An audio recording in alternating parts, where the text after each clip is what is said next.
With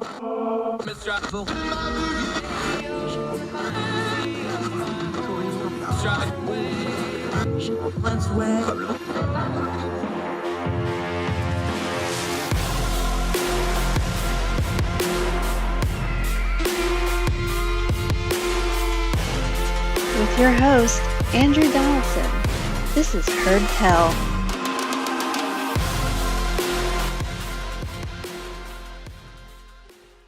Heard Tell Show. It's Friday, folks. You made it. March the 11th, the year of our Lord 2022, continues to roll on. We're almost to the weekend, but we got some business to tend to first, turning down the noise of the news cycle. Couple different stories we're going to hit on the program today. I'm Andrew Donaldson. Thank you for joining us. We're going to talk about the spending bill that Congress just passed. Earmarks are back. Oh, baby. Everybody going to get a lot of money to their districts just in time for a midterm election. Funny how that works out. We're going to cover that a little bit. Also, going to talk about spiking gas prices. A lot of people say the way to solve that is to go buy an electric vehicle. We're going to talk about why that's not practical for a lot of folks, and you might want to change your tune on how you discuss that. Also, we always end the program on a good note or a happy note. Great story out of a city I absolutely love and adore, San Antonio, Texas. Some Ukrainian immigrants running a cheesecake shop, and the people responded, lines around the building, massive money, and a massive outpouring of community support to support Ukraine. We'll get into that story a little bit later. Our guest today, Andy Jung, Young Voices contributor, doctor of law guy. He talks about the Federal Trade Commission. The Biden administration is wanting to empower them in conjunction with Congress to do a lot more investigations and regulatory things. They're going to use a lot of big words like antitrust and anti-competition. But is this an appropriate use of government? We're going to get into that with Andy Jung. Widespread consumer choice kind of implications of how you buy things online and on retail shelves. Andy Jung on the program today. But I want to start here. Let's go big picture for a second. Have you ever heard the term fuel load? Now, if you grew up in the woods like I did, in the mountains, forest fires are a problem. Remember Smokey Bear? Only you can prevent forest fires. That's true. Don't do stupid stuff. Most forest fires start because of dumb things. Now, sometimes they're not man-made. They're lightning strikes, or you have out in California where PG&E sets half the state on fire being negligent. But only you can prevent forest fires. Well, the indicator for a forest fire is something called fuel load. Fuel load is exactly what it sounds like, fuel for the fire. There's all kinds of stuff on the ground, dead wood, dead trees, shrubbery, leaves, fallen pine needles. Anything that can burn and pile up adds to the chance that you're going to have a catastrophic forest fire. So what they do is, because when you have a forest fire, you don't really put them out. You just contain them until they burn themselves out. You can't do a whole lot with forest fires. And we've seen how destructive they are. You want to prevent them. And you prevent them by managing the fuel load. When the fuel load starts getting high, you can go in and clean it up. You can do controlled burns sometimes. Things like this to mitigate the danger. I'm struck thinking about this and bring up fuel load because almost all the major problems in our headlines right now probably could have been mitigated if we would have recognized the fuel load of those crises. Crisis in Ukraine, Russia invading them. They've been involved in Syria. They've been involved in Crimea. They've been involved in Ukraine. They've been involved in Chechnya. They've been involved in Georgia. There was a lot of fuel load laying on the ground that told us that something like this was happening. In fact, we had direct intelligence since at least November, according to the president himself. The fuel load, could we have done things to mitigate this, to avoid it altogether? What about domestic politics? Well, we're talking a lot about gas prices. We've talked about it on this show over and over again. Gas prices are a lagging indicator. Fuel load, what was it in the economy and in the world markets that maybe could have been avoided beforehand? And now the Russian crisis is pushing it even higher, but we're starting from a higher place for that increase to kick in. Fuel load. What about culturally?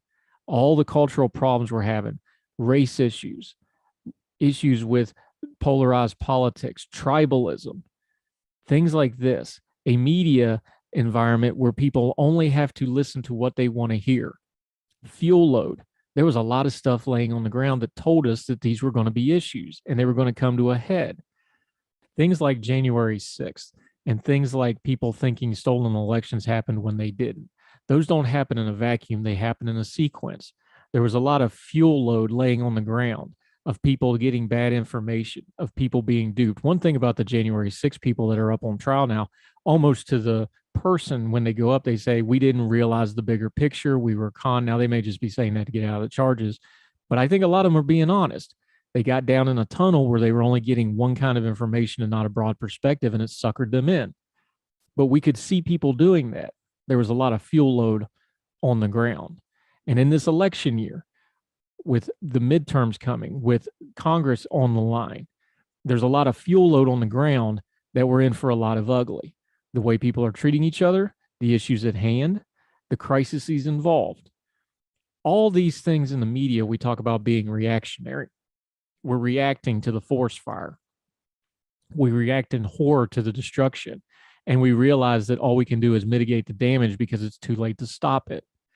I would encourage us in our media consumption to start looking at the fuel load, start looking at things before they become a problem. We know when the rhetoric's getting too hot. We know when people are outright lying and falsifying and telling untruthy things. We know when people are bad actors and bad faith actors because they're just on the grift for the money or for their ideology, and they're purposely helping people and distorting the truth. That's all fuel load for the headlines of tomorrow that we can see today. Maybe we should pay more attention to the fuel load laying on the ground in our culture and politics, and we could prevent some of these massive forest fires of destruction that are ripping through our country, our community, and our world. Nobody likes fuel load maintenance. It's dirty work going out and raking up pine leaves. It's dirty work doing a controlled burn to do minor destruction to prevent worse destruction. But information is power, and power is responsibility. If you hold a cell phone in your hand, you have all the information you need to know what's going on. Do the dirty work. Check out the fuel load of what's going to happen tomorrow. Maybe you can even prevent it. Because when it comes to forest fires or the bad headlines of tomorrow, only you can prevent forest fires. That's oversimplified, but it's somewhere to at least start. And at least you can say you tried if the world really does burn itself down. More Heard Tell right after this.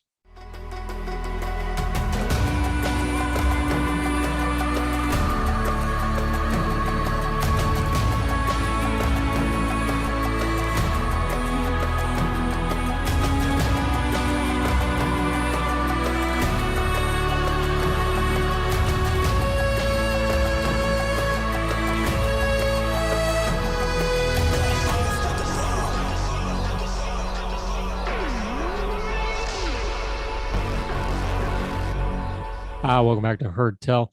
There's a narrative that's starting to form, and we're going to hear a ton of it. We're already seeing it on social media. We're already seeing it in network news media. We're going to see it in print commentary a lot. And it goes something like this. Gas prices are going through the roof. So electric vehicles are going to fly off the lots and into people's driveways. People are going to avoid high gas prices by buying electric vehicles. No, they're not. All right. The problem with electric vehicles is still the same, even if gas prices go up. Now, I understand because I kind of means tested this a little bit on social media, got a lot of pushback, wound up in a couple of disagreements with folks. That's okay. That's part of the game. So I understand I'm going to have to take the slow path here. So we're going to talk slow and use small words so all the folks in Addison can understand and keep up.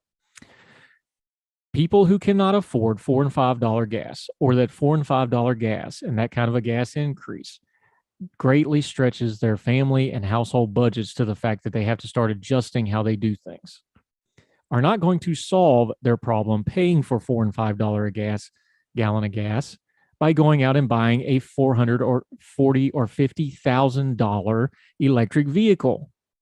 You are not going to solve $5 gallon gas by buying a $50,000 vehicle to save money on gas.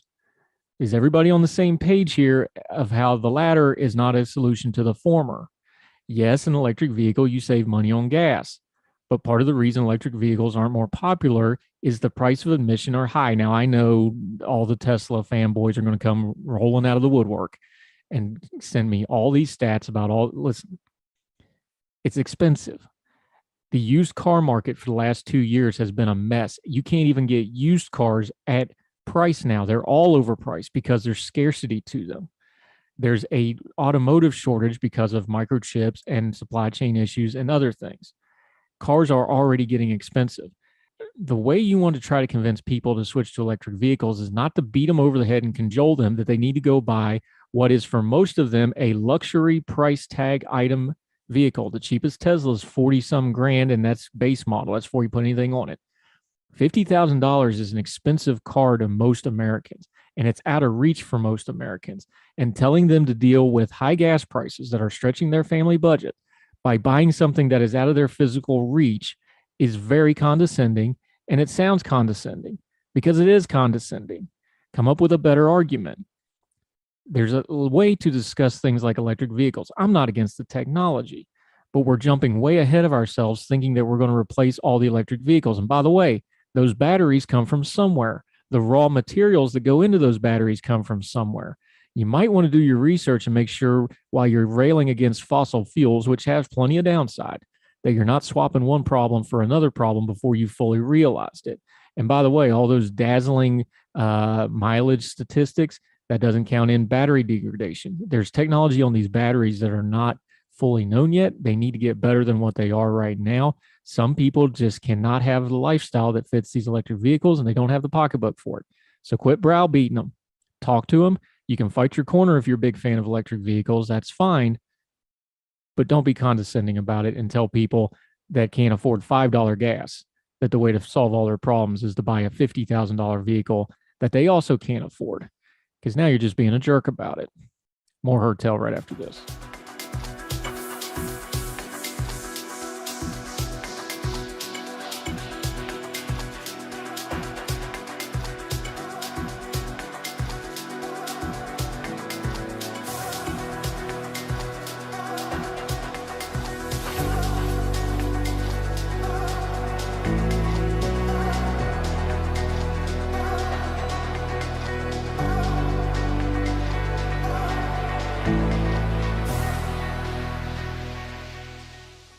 Welcome back to Herd Tell. This is going to be fun. We're going to dig into a little bit of government bureaucracy and regulation. Yay, everybody loves to do this. I don't know if two wrongs make a right, but we're going to hope two Andys make great content. Our friend Andy Jung, Young Voices contributor. He has a doctorate of law. He studies this stuff. How are you, sir? Good morning. Thank you for spending some time with us. I'm doing very well. Thank you for having me. Let's start with some nomenclature here because, you know, once again, we have a term that gets thrown around, FTC, one of those, the famous three-letter agencies, Federal Trade Commission. Let's just start with the basic nomenclature here. What is it and where did it come from? Because it's kind of a unique agency because it's an independent agency, but it's got overlap with DOJ. It really is kind of an outlier in the federal government, isn't it? Yes. So the FTC stands for Federal Trade Commission. It's an independent government agency, as you mentioned. It was created by Congress in 1914, and Congress gave it a few very specific responsibilities. More or less, the FTC oversees unfair methods of competition. It also polices unfair and deceptive acts or practices. And third, it polices anti-competitive deals, so it blocks mergers that will hurt consumers. Now, we hear the term anti-competitive and antitrust. These get thrown around. You know, it's almost like HIPAA or something on Twitter. It gets used for absolutely everything, but these have actually really, really specific legal meanings. So before we delve into all that, just real quick, the corruption statutes that this was built off of, antitrust, what are we actually talking about with those terminologies? So in terms of the FTC, it really focuses on harm to consumers. So when I talk about anti-competitive deals and anti-competitive conduct, I'm talking about conduct by corporations and firms that then goes and harms consumers. And that harm usually takes the form of increased prices. So a merger that would then raise prices on consumers would be anti-competitive. Talking to Andy Jung from Young Voices. So one thing about this when we were digging into it and doing a little prep work for this is this agency actually has really widespread and quite powerful surveillance and investigative and oversight power.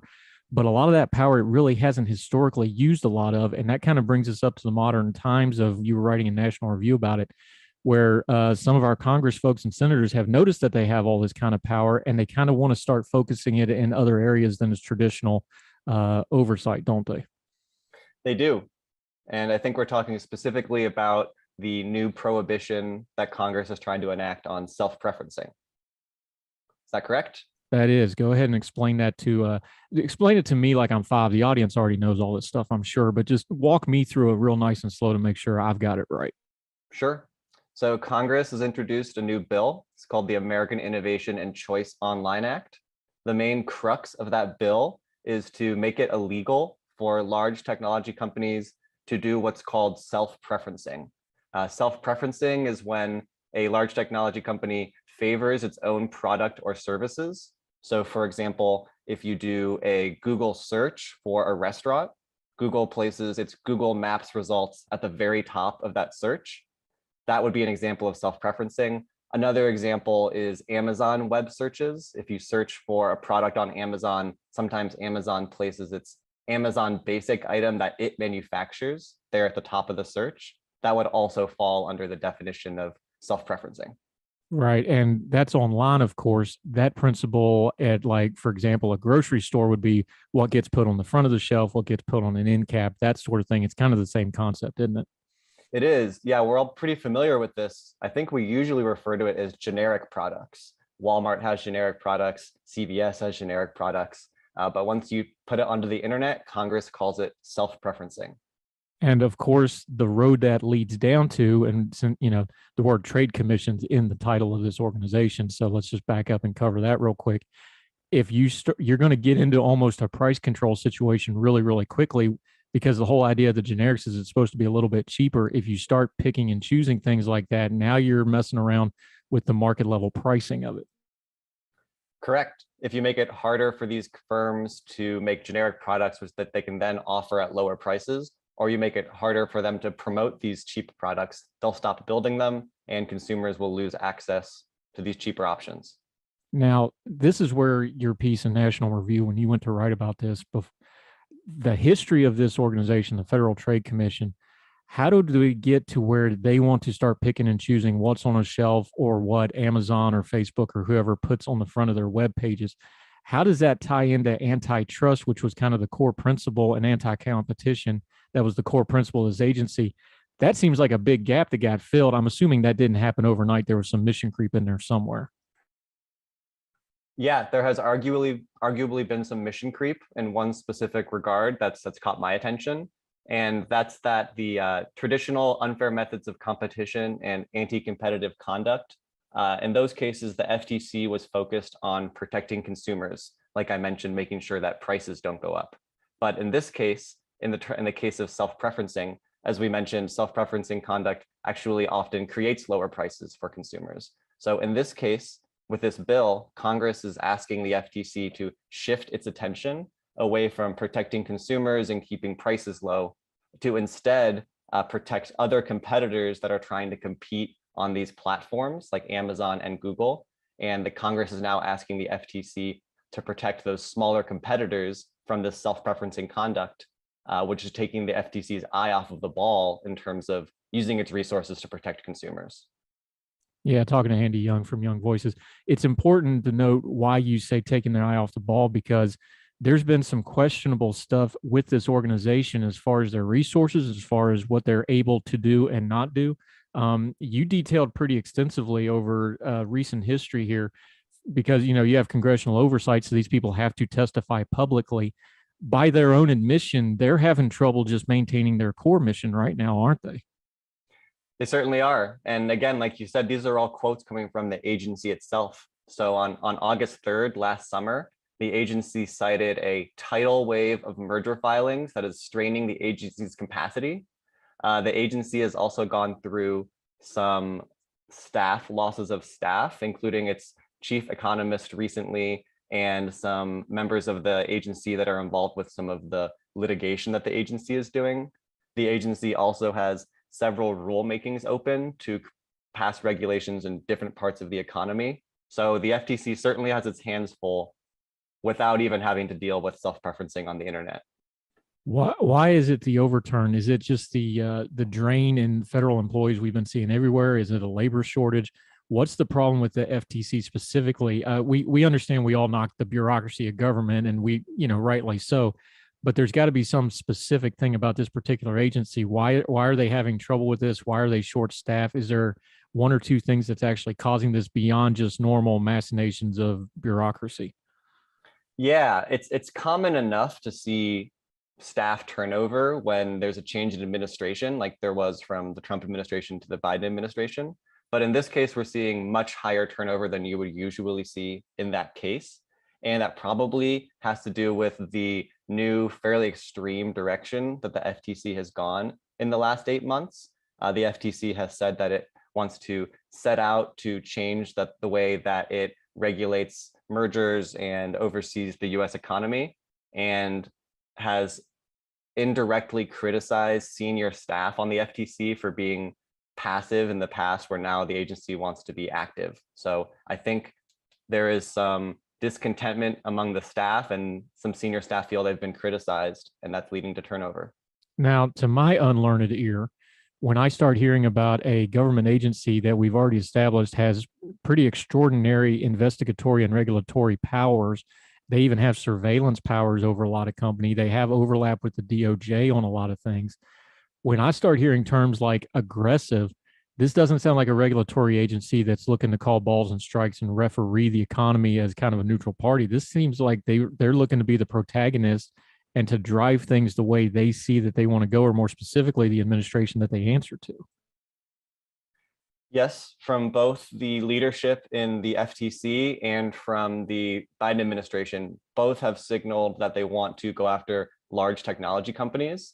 They've identified them as an enemy. And in that way, they're no longer calling balls and strikes. They're no longer neutral observers. They've picked the companies they want to go after, and they're picking the kinds of harm that they think these companies are causing in the economy, such as self-preferencing. As I mentioned, it's a pretty novel theory of harm as far as antitrust goes. So yeah, they are trying to push enforcement in the direction that they think it needs to go. Is this the perfect storm of when you have an administration in the Biden administration, not picking on them, that's just who's in the chair at the moment. When you have the Biden administration saying that we're going to go after these tech companies, and then you have an agency that's saying, well, we're under-resourced, this turns into the perfect storm of, oh, well, we can do this stuff and we can start getting those resources that we wanted, because now we have a new mission statement and now we're the shiny new toy for funding and all those sort of things. We just kind of got to be adults and say, this is kind of how government works sometimes, isn't it? Agreed. And I agree that there's no reason to beat up on the Biden administration. The prior Trump administration maybe even started this criticism of the technology companies. So it does go across both administrations. And I agree that we are heading towards a situation where Congress can tell the FTC, we want you to accomplish X, Y, and Z goals. Oh, you don't have the resources to accomplish your responsibilities. Well, we can give you the resources you need. Just be sure that you follow our roadmap for what we want you to regulate. And that's getting away from the independent agency model that the FTC is supposed to follow. Yeah, we're talking to Andy Jung, sorry. I'm an Andrew. I keep saying Andrew. Andy Jung, Young Voices contributor, knows this stuff backwards and forwards. We're going to continue with him right after the break. We're going to get back into the American Innovation and Choice on ONLAC.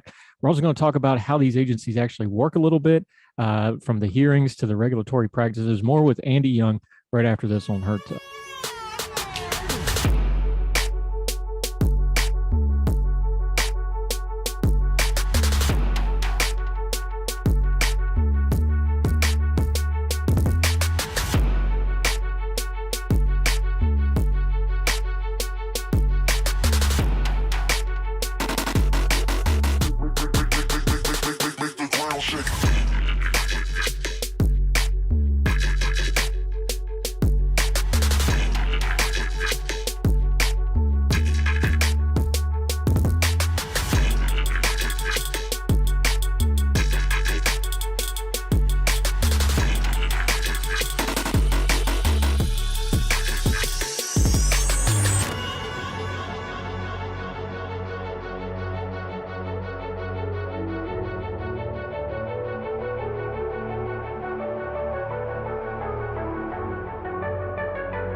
Welcome back to Heard Tell. Thanks for staying with us.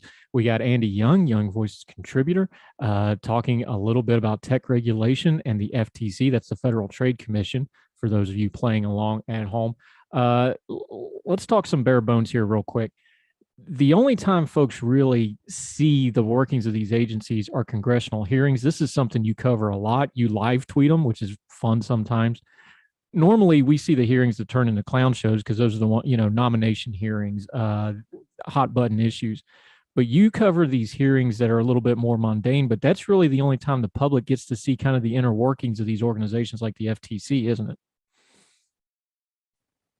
It is in certain ways. The FTC is public in some regards in that, like I mentioned, it's currently running some rulemaking and some rulemaking sessions to create regulations. And in doing that, the FTC asked for public comment. So in a sense, that's a very transparent, open process.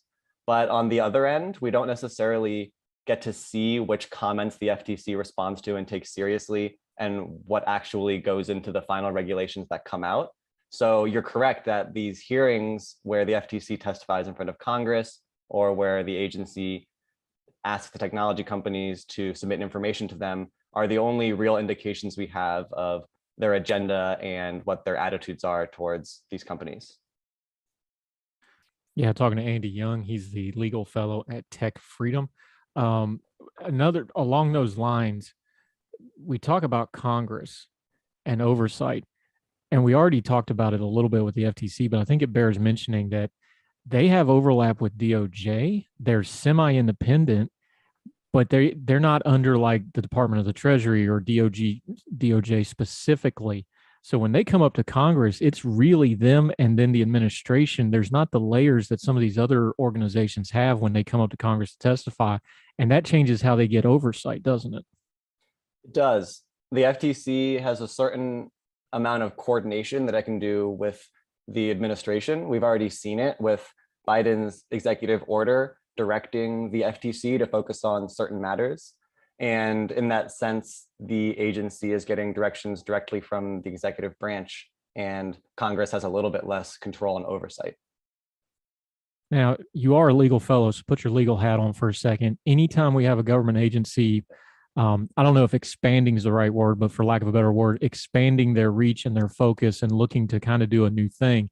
At some point, some of this stuff, especially bumping up against major corporations that have deep pockets, that have, armies of attorneys and lawyers and lobbyists, some of this at some point is going to wind up in court, and there's going to be legal pushback on some of this somewhere, isn't there?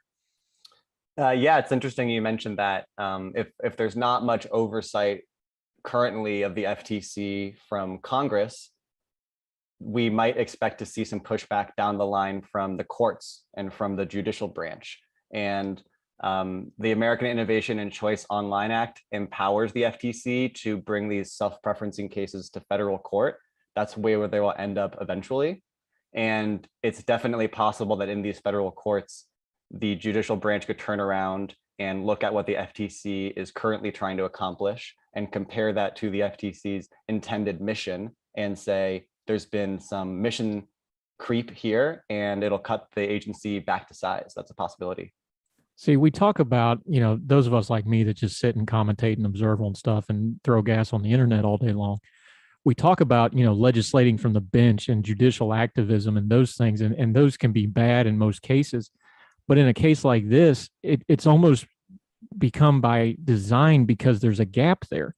So when you have an organization like the FTC that has kind of an ambiguous oversight process, it's almost inevitable, isn't it, that this is going to wind up in court, and the courts are going to, especially federal courts, they're going to end up putting the guardrails on what they can and can't do. And that's not always best for the agency itself, and that's not always best for the consumers and the people of the country, is it?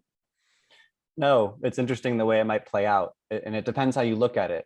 Some might call the ultimate situation of courts reigning in the FTC judicial oversight, or the courts legislating from the bench. But from a different perspective, you could call it federalism, and you could look at it as the courts keeping the executive branch and the legislative branch in their respective departments and keeping the powers separate to a certain extent. And in that case, it could be good for consumers, but ultimately it's kind of unclear the way it's going to play out. Staying along that line of thought for just a second, though, is there some gap here where the legislative branch should be involved? We know they're putting this act in, but the act is basically, hey, the government agency needs to go do all this on their own. Is this one of those things where the legislative branch is maybe they're writing a bill to get something done, but they're also passing the buck on how it's going to get done? That's not particularly healthy either, is it? No, I'd absolutely agree. I think Congress should approach this in two ways. Either Congress should let the FTC focus on its more salient responsibilities, like I mentioned, which is protecting consumers, and sort of let the self-preferencing continue to be studied and don't pass any laws on that quite yet. Or second, Congress should commit to regulating self-preferencing and give the agency more resources so that it can actually study self-preferencing, learn the ways that it harms consumers, and tailor the way the agency enforces the bill to protecting consumers and taking care of any harms that result from self-preferencing. At the moment, the Congress saying to the agency, you don't have the resources to police this, but police it anyways. Which sounds horrible. And then when you think about the fact that there's a lot of government power that can be brought to bear behind that threat, that sounds even more horrible to me. I don't know what the good answer is. You had a couple conclusions in your piece when you wrote about it in National Review. What's some of the answers here, both to the American Innovation and Choice Online Act, but also structurally what it says about the FTC, I should say, some of the things we should be working towards to maybe fix some of these issues? I think the FTC should study self-preferencing much more carefully, identify some very specific harms that result from self-preferencing that are backed up by data and economics, and then create some very tailored regulations that prevent those specific forms of self-preferencing that result in harm to consumers. If we're just going to, I don't think the current path that Congress has taken, which is a broad prohibition on self-preferencing by large technology companies, is going to accomplish anything that will protect consumers. Yeah, and you're talking about specific things. You're talking about data-driven points there. The actual language in the act itself is, quote, strong and flexible tools. But this is broad stroke legislation. That doesn't say strong and flexible tools to me. That doesn't say focus to me. I see a problem here where the rhetoric is not matching the black and white of the actual act. I know we've had other people on this program. We've talked about it. What they're saying in the committees and what they're saying in the pitching of this act is not matching up the black and white of how it's going to be enforced, is it? I agree. And like we talked about at the beginning of this conversation, self-preferencing is another word for generic products. And I think most of us would agree that we buy generic products and they are ultimately helpful to us and other consumers. And so Congress says that we are going to protect consumers by enabling the FTC to crack down on self-preferencing. But ultimately, they're not protecting consumers. And so the rhetoric does not match up with ultimately what will occur under the act. Yeah, and a way to kind of loop this back to where we started. We've already established you're one of these glutton for punishments like me. You like to actually watch these congressional hearings. We know all the viral clips from like the Facebook hearings and the tech hearings with Twitter and other things where the senators don't really understand how it works and it's really apparent fast. Does Congress just not have a good handle on what the modern consumer is with the online, the multiple methods of doing things now? It sure feels almost like the tech thing where they don't understand how Twitter works and they don't understand how Facebook works. I just really wonder if Congress doesn't have a good grip on how much consumerism has changed in the last 10, 15 years in the smartphone era. Yeah, it seems like as a whole, the federal government is grappling with its understanding of technology and how it wants to define certain terms across the American economy. And specifically, I think Republicans and Democrats are actually talking past one another and they have different goals in mind. I think Republicans see a bill like this as punishing technology companies and making it more difficult for them to do things like kick President Trump off of Twitter. That I think they would see that as a form of self-preferencing against their own views. Whereas I think Democrats are interested in economic self-preferencing, like we discussed, making sure that small vendors on Amazon Marketplace have the same visibility as Amazon basic products. And so those are two fundamentally different concerns. And so If Republicans want to accomplish X and Democrats want to accomplish Y with this bill, I think it's going to actually accomplish Z, and we'll get neither of the outcomes that they want. And to be fair to the FTC, because I don't think it's fair for us to advocate for better government if we don't give them an avenue to be better. Is it fair to the FTC what we're asking them to do here? Because is this going to pull them away from their core competency? And is that going to let things that really are important, like some real antitrust that's out there? Because let's be honest, there's lots of companies that want to push, they're always pushing the boundaries because that's what they do. Is there a danger here that you're going to overstretch this organization and they're going to miss some of the important stuff of their core competency that they should be paying attention to? That's definitely my main concern. The FTC is ultimately a good agency. It plays a vital role in the US economy, whether it's reviewing mergers or promulgating rules to protect consumers. If we're now distracting the agency by asking it to look at dubious prohibitions against self-preferencing, which might not even hurt consumers, then some anti-competitive mergers, which should have been looked at more carefully, are much more likely to slip through the cracks. Or some rulemaking, which is supposed to improve the US economy, will actually be not as thought through as it should have and will end up harming the US economy. Those are definitely my concerns. Yeah, Andy Jung from Tech Freedom joining us. All right, we've been bashing on Congress pretty hard here. Been talking about how they don't really understand what they're doing. Give me some good news. You follow this stuff. Is there good tech news in Congress, either legislatively or just overall conversation? Is there any good news on the horizon of how our representatives are looking at technology and the expansion of, and I know we talk about regulation as a bad thing, but some things do need regulated. So give us some good news somewhere in here to end this up on. Well, I think this is good news, but it depends who you ask. So I think we're headed towards a national privacy bill, which would put rules in place for how companies are allowed to collect and use data from consumers, and those rules would apply across the entire national economy. I think that's an improvement over where we currently are.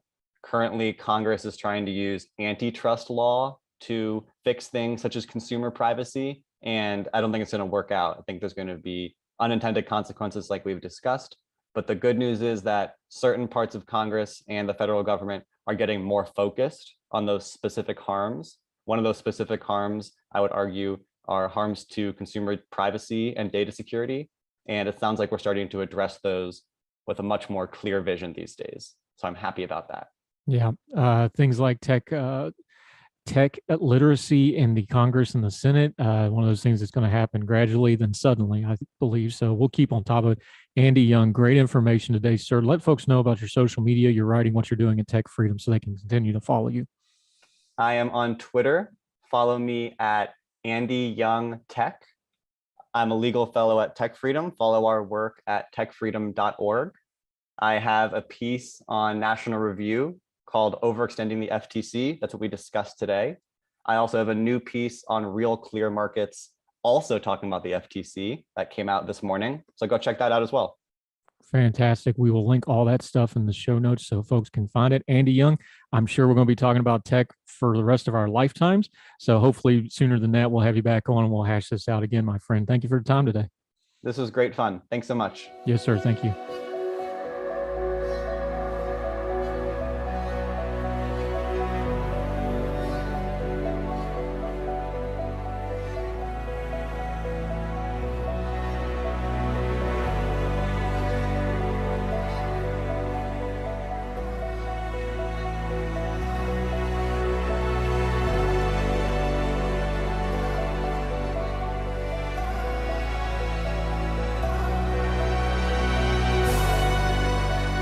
Welcome back to Heard Tell. Somewhere in the afterlife, Robert C. Byrd is laughing.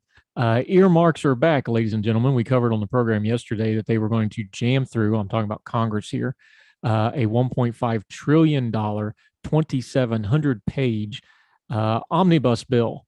Yeah, because there's a deadline, of course. Of course, it's a deadline that's their own fault and their own making, and then they jam all this stuff in it. But part of that is earmarks are back, baby. The way of Congress people getting lots and lots of money right back to their home districts. Chris Chazilla, writing in CNN, calls it this way: Congress just got its secret weapon back as the headmarks.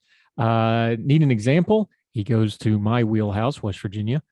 Drive through West Virginia and you'll see all sorts of highways and byways named after Robert C. Byrd, the long-serving senator from the Mountain State. The list is 39 official things the last time I checked it, including high schools, bridges, roads, all sorts of things. Technical center, job vocational center.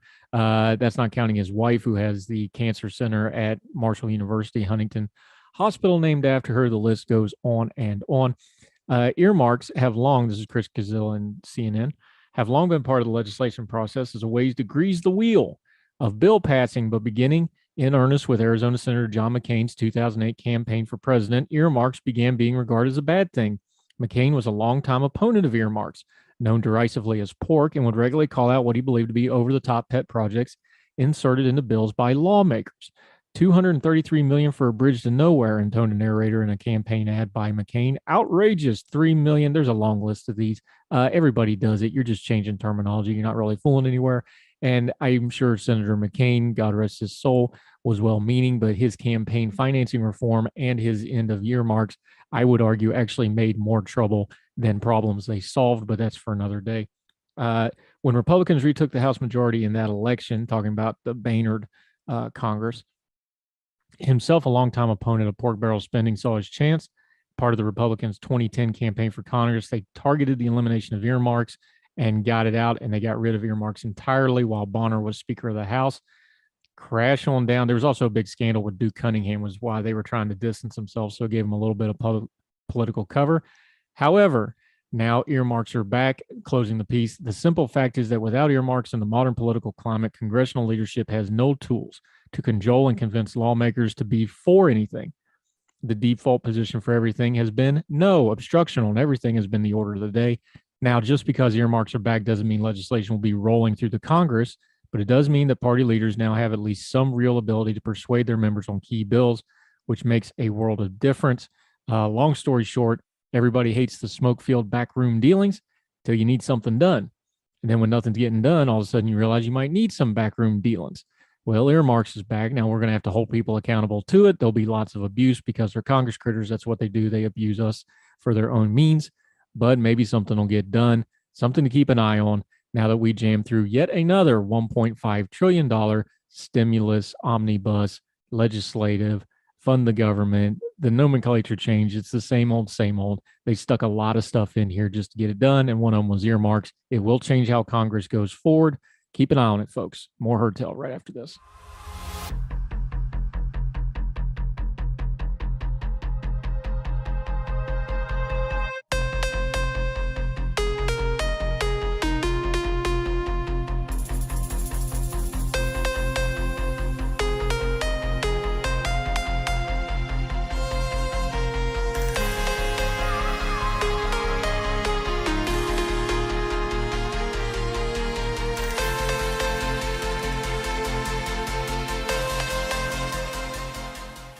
Welcome back to Heard Tell. You know, we always like to end on a good note, and I love, love, love this story for a lot of reasons. One is it's out of San Antonio, a city I love. I've spent a lot of time in. Since the Russian invasion began, this is the Washington Post, Anna Afanasya, I'm butchering this name horribly, I'm sorry. It's got a whole lot of vowels in it, has been heartsick to worry for her parents and sister who live in Odessa in southern Ukraine. I felt desperate to do something, said Afanasyiva, 28, I hope that's right, who grew in Odessa but has lived in San Antonio in recent years. She and a small staff at the cheesecake bakery she co-owns decided there was only one thing to do: buy all the ingredients they could and work round the clock making cheesecakes, then donate the money from the sales back to the home war effort. I'm sorry, our friend Kimberly Ross, this is a cheesecake story for the good of humanity. You're just going to have to deal with it, my friend. Our kitchen is super tiny, maybe 200 square feet, said Afanasya. I'm still probably saying this wrong. That's third try. And her bakery, Lakia Cheesecake and Espresso, it's linked in the piece. We have 20 employees and we were baking nonstop to keep up. Once she put out the word on Facebook, people came by the thousands. I couldn't believe it. It was like all of San Antonio showed up. She said there is a picture. This is in a kind of a strip mall kind of building. The line is all the way down the sidewalk. It's really impressive to look at. She and her employees spend day and night baking and decorating miniature cheesecakes while customers buy the jar, buy the slice, or in 6-packs. Within hours, the cheesecake line wrapped around several blocks, and by late afternoon, people were waiting up to 4 hours, she said. Tired today and sold out, but I'll be back tomorrow. Love you and your families, one woman commented on the Facebook page. There are still compassionate people in the world, wrote another. Beautiful job on your cheesecakes, another one wrote. My book club came as a group and definitely enjoyed it. Lots of comments like this, but down at the bottom, for 2 years, Aphanasivia. All right, that's 5 tries. I still can't get it wrong. I apologize. You deserve better, but we're going to press on. Has co-owned Lakia, a popular dessert spot in San Antonio suburbs of Alamo Heights. The cafe is known for miniature cheesecake in jars. They come in more than 20 flavors, including raspberry, white chocolate, toffle turtle, and tiramisu. She opened the bakery and cafe. See there, I just went with the pronoun, with a friend about 8 years ago after she came to the United States as a foreign exchange student and decided to apply for legal residency. When I learned that Ukraine was under attack, I realized the only way for me to help my parents and others in Ukraine was to buy more ingredients, sell more cheesecake, and donate the money. Her and her business partner, Victor Charisma, contributed the earnings from everything they sold in the cafe between February 25th and the 27th to fund a soldiers' resistance effort. By the time she and Charisma closed the shop on the 27th, about 3,000 San Antonians had purchased more than 4,500 jars or slices of cheesecake and had donated money to the top of their purchases, bringing the total to more than $72,000 to help Ukrainian soldiers. The number has since climbed to over 100,000 as people continue to donate to their website. All of the links, there's pictures in this Washington Post article. I'm sure you can go to their website directly. The city of Odessa, for those of you not keeping up with the news, that's the southern port city. It's a city of 1 million people. The Russians have an amphibious attack force off the coast. Whether they actually landed there and attacked the city or not, it's a little bit up in the air. Maybe a diversion. Maybe they're going to assault the city. It's a bad situation, even inside of what is already horrific inside of the war crimes going on in Ukraine perpetrated by Vladimir Putin and the Russian army. But this is some good news of people here doing it. San Antonio is a wonderful city. I love it. I've spent a lot of time there when I was in the military. Great story. And that'll do it for Heard Tell today. Hope you and yours are well wherever you are. And we appreciate you watching on the YouTube channel, on the Big Talkers Facebook page. If you're listening on any of the podcasting platforms, make sure you subscribe, please. That lets us keep track of who's doing what, lets us know what content you want and don't want. You can leave comments and ratings. You can contact us that way. Contact us directly. This is a partnership. We love to cover stories that you want us to look into. HeardTellShow@gmail.com, @HeardTellShow on the Twitter. Also, myself and all our guests, their Twitter handles are in the lower third graphics. Make sure you reach out. We'd love to participate. We'll put you on the show. Keep your bearing. Be nice about it, but we'd love to cover the topics. And we have multiple times already, and we will continue as we try to turn down the noise of the news cycle and bring you good information going forward. So enjoy your weekend. We will see you right back here Monday for more Heard Tell, wherever you and yours are across the street around the world. Hope you're well. Hope you are well fed. And we'll see you Monday for more Heard Tell. All the music on Heard Tell is provided under a Creative Content license from monstercat.com.